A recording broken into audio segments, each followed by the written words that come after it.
We communicate who we are through clothing.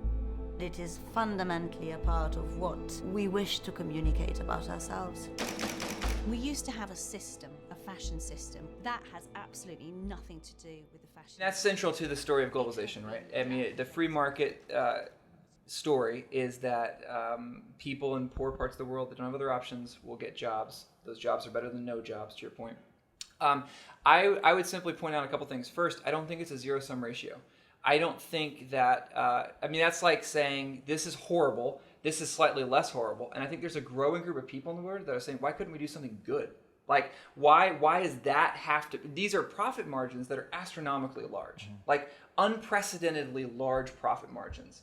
And yet they're not coming down to these places in the bottom. So number one, why is that the best we could do? Why have we settled for something so inhumane? But honestly, like, I think beyond that, there's this growing amount of research suggesting that extreme exploitation, like we're seeing in the global fashion industry, actually entrenches systems of poverty. Like, it doesn't fundamentally always lead them forward. In many cases, it leaves them worse off. And in the system that's kind of been called the race to the bottom, where if stuff starts to improve, the industry has a habit of shifting to another part of the world, a lot of times what they leave in their wake is less than positive. So I would say that's a convenient story for people in places of power, and it's not always true.